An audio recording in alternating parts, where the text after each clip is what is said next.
show the Californians that they weren't the only place, the potential source for bees and for the Canadians and that. And then I worked for bees in Australia, and there it was sort of a migratory beekeeping thing, but beekeepers followed followed the honey flows in the eucalyptus forest and stuff. So pretty much all year long they could move and find a different area to go to get honey and stuff. And I don't know, it just all kind of, there was never anything I liked more than beekeeping, and I liked sharing it with people, and it was just an easy one for me to do because of that varied experience. And then we started up Planet Bee, or it was actually called Bee World, in 1997. And then with good old Canada and our bilingual system, because we have copyrights on the names, whether they're in English or French.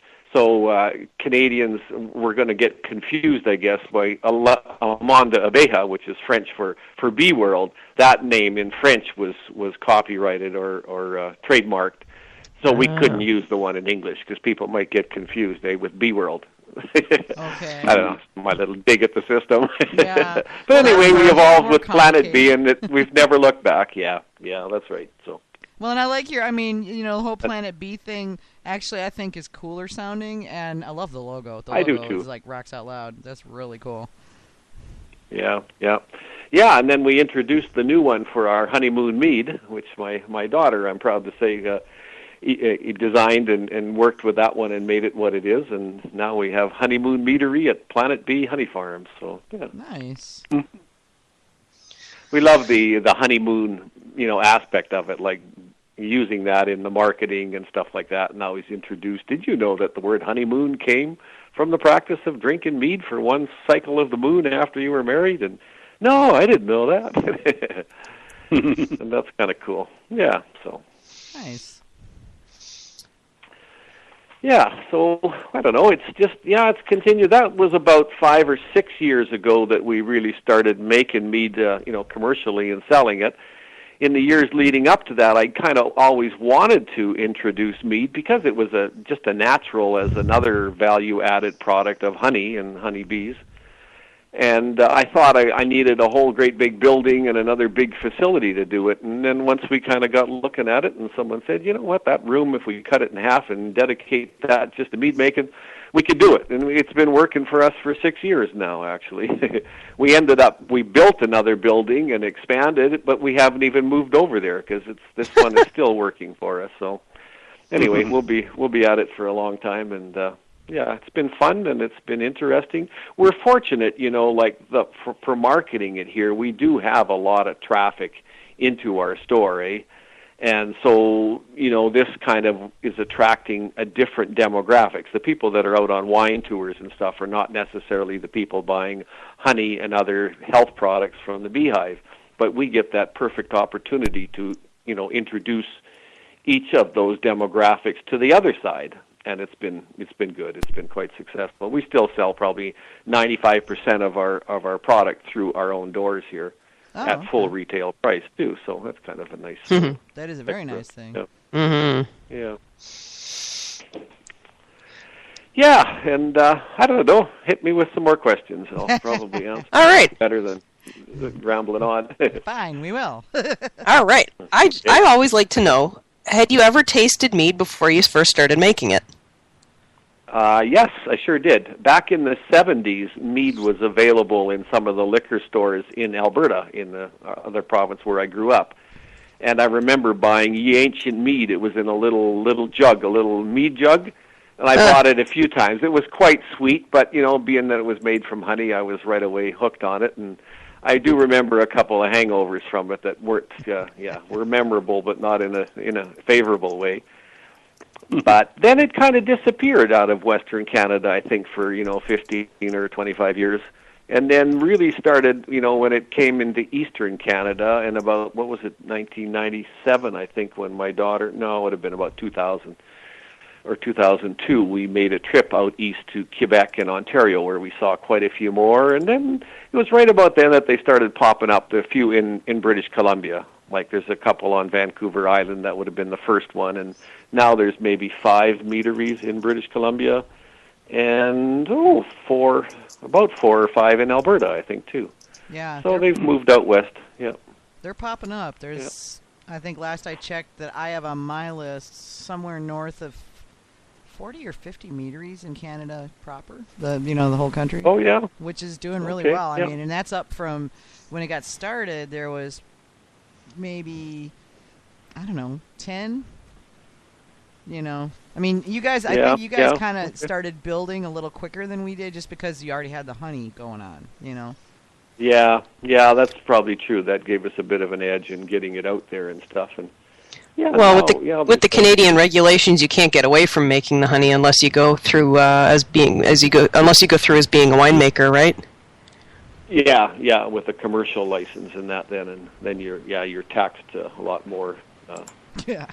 Because they like to do that. Yeah, we were lucky. It was, I think, about the year 2000 that they first introduced the eligibility for a beekeeper that was producing his own honey, that with 50 hives or more could apply for a land-based winery license. And that was kind of parallel to someone, that had 5 acres of grapes and wanted to make some wine and sell it out of his basement or something like that. And so we applied. There's lots of, checkoffs on the application. Like there must have been 15 or 25 different requirements, but none of them really were too. If you had the right zoning on your land and you had the 50 beehives or more, they kind of let you go ahead with it. You had to meet all the health regulations and stuff, but I mean you do with that with handling honey and other food products anyway, so it wasn't that forbidding or restricted. So you guys have a tasting room then, or do you just sell the bottles out of your store? No, we have a tasting room. We when we first opened, we just kind of dedicated a nice little corner to it and built kind of a nice little bar and stuff. But you could only handle about 4 or 5 people at a time, and it really got to be a big bottleneck over there. So, literally. And then we expanded that quite a bit. So now we can taste probably, 12 or 15, although we had a busload of 45 come in this afternoon, and we split them into, 2 or 3 groups, and they were Australians, and they were easygoing and loving it. And, Aussies so it worked for even a bigger group. But, they sure are, yeah. So, it's actually, kind of nicely designed. My wife was kind of laid it out, and then we had a couple of nice woodworkers who came and really built some nice hexagons to lay the bottles in and stuff like that. So it kind of looks like inside the beehive, nice. More or less. Yeah. So did you start making mead at home before you started doing it commercially, or did you just jump in full bore?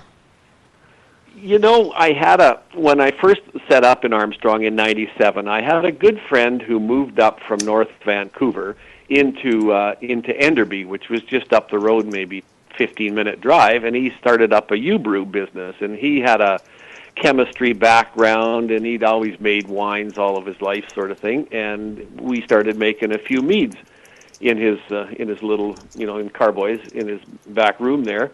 And we just kind of tinkered around different kinds of honey and stuff, and then I had a couple of opportunities to enter a few mead competitions at some of the beekeeping meetings or conventions, and heck, we were winning awards and stuff like that, and I thought, boy, really like to do this commercially if we could, and I thought that I needed that extra big building and facility and stuff to do it, and Martin said, you know what, I'm retiring, or at least semi-retiring, and if we're going to do this, we should do it pretty darn soon. And so we came and looked and evaluated. We were first going to do it just in carboys, and then he said, but you know what, there's room for 3 tanks, 3 like 1,000 liter, so about 250 gallons each. And we set it up, and heck, first year I think we did about, here we talk liters in Canada, but about 5,000 liters the first year, and it's been, between 4,000 and 8,000 liters every year since.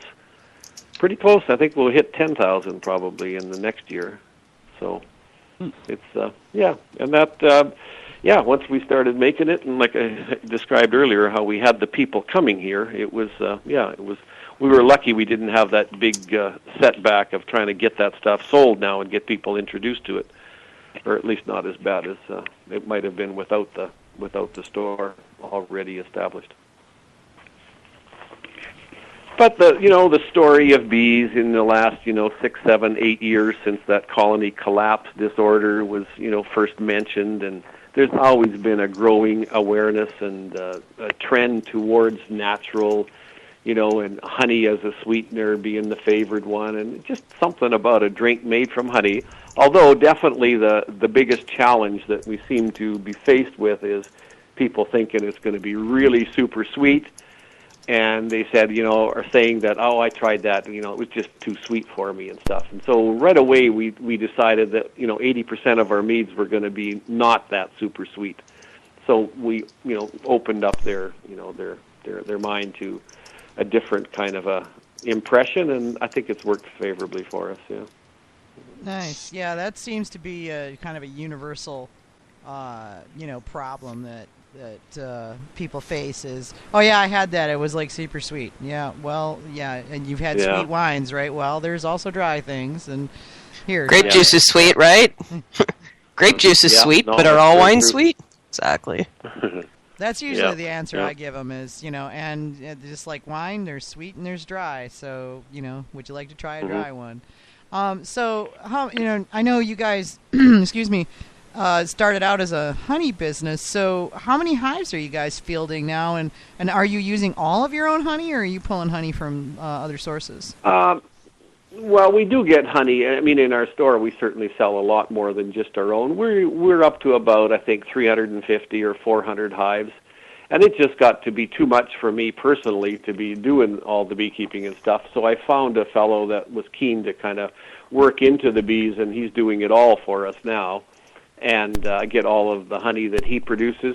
For our production, I would say that about 80% of it is our own produced honey right from the Okanagan Valley here, and the other 20% comes from down in the Fraser Valley, which is kind of the Vancouver area, where we got this blackberry honey, and that's our newest mead that we just started today, a blackberry twist with blackberry honey, which is a darker, really a nice flavored honey, and then we're going to put in a bunch of blackberry juice concentrate. Yeah, $120 US per gallon. But that's okay. It'll be worth it, and it'll be great, I'm sure. Yeah. So looking forward to that one. Yeah. So as a land-based winery, we're required to use all British Columbian honey, or Canadian honey, actually, is what they say. Otherwise, the federal excise tax would kick in. It's like a federal winery, alcohol establishment rather than a provincial land-based winery. Yeah. Ah, okay. They always hit you in the taxes, eh? Yeah. You don't need to pay them guys any more than you have to, or you don't want to. And so that works pretty good. And then fruits. We're in the Okanagan Valley, which is a very fruit-rich valley part of BC, and so we get some sour cherries growing just 10 miles down the road here that are beautiful Montmorencies that I've used before. The blueberry comes from the Fraser Valley. Same with the blackberry, and so 90% of the fruit is also from right here in the BC area too, which is nice to say. It's always a good part to to be able to say that to people. And nowadays people are the 100-mile diet and all these little trends towards buying localvores, and supporting local people. Yep. So do you have a preferred yeast for general use, or do you select what yeast you're going to use based on the specific must recipe? Yeah, I'd say it's based on the recipe that we're doing. I mean, a couple of our most popular ones, I guess, the D21s, and we had used 1118, but it didn't seem to, it seemed to fade out after a bit, and so we went away from that one. What else? We're using a 71, what the heck's that one? I can't even think of the name of it. 71B? We're going to use 71B on this blackberry one, which I think is going to be the right one, and so I don't know. Yeah, we have 3 or 4, 2 or 3 anyway, that we always have on hand, and then bring in something special maybe for something unique. I have about 8 or 10 different varieties at any one time, it seems. We package pretty well everything in 2 sizes, 375 ml and a 750.